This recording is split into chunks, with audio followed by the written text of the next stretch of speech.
Hello and welcome everyone to this episode. In this episode, we want to discuss that as someone who has never programmed in your life, how can you start programming? What are some few things that you need to start your programming journey?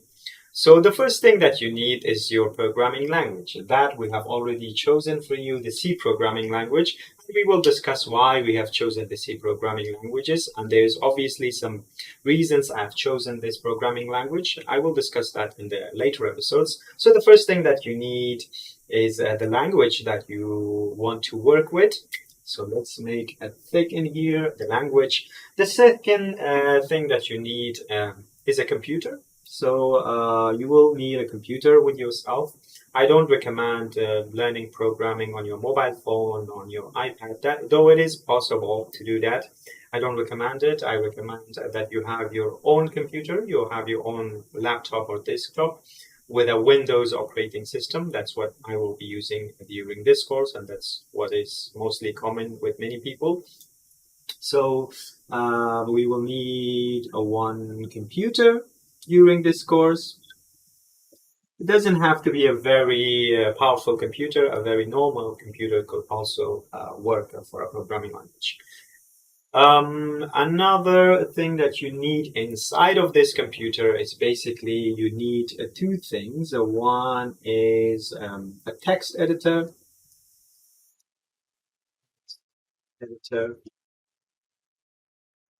And what do we need this text editor for? Because when we are writing our code, we need a program to write our code on. We can't just simply write our code on Word,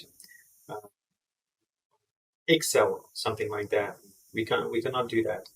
We have to write our code on text editor. So the very normal text editor that we have in Windows, that is a Notepad. So you are able to write your code in Notepad, but we do not recommend it because Notepad is very simple. It does not give you colors. It does not give you indentations. Later on, we will see how it works.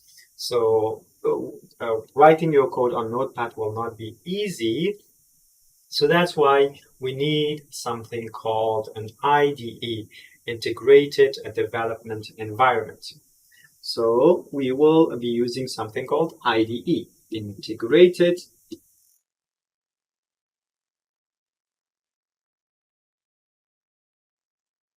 So this is an IDE, Integrated Development Environment.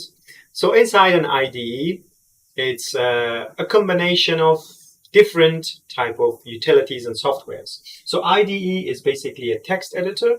You can write your code in IDE, but then it also has the options that it compiles your program automatically for you just by clicking a few buttons, just by going to the menu and clicking like compile, run. It will compile and run your program for you. Otherwise, if we don't have the IDE, we have to write our code in our text editor like Notepad and then run the commands. So we have to have to write some commands to be able to compile and to be able to run the program.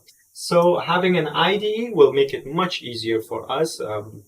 Just by doing a few clicks, everything will be done for us, and that will help us, especially during this first initial phase of your programming. Later on, we will learn how to do these things on our own, to compile your program, to run your program on your own, to make the make file. There's a file called make file, and all of these processes. It's quite complicated. We go to this process one after another, but for the time being, we will simply use IDE, and that will make everything easy for you, and we can jump straight into programming. So the IDE that I want to use during this course, that's one of my favorites. That's kind of an old IDE, quite an old IDE, and that's what I have learned programming on for the first time. So it's called, and let me write it down in here. The IDE that we want to use is Dev C++. So initially, it's made that we do C++ programming on this one, but C programming is also possible. So both C and C++ programming is possible to do on Dev C++ on this IDE. Let's go and get started. In the next episode, I want to show you how you can download this IDE. And after that, we can start our programming, write our first simple program. Thank you very much for being with me in this episode. Hope to see you in the coming episodes. Stay tuned.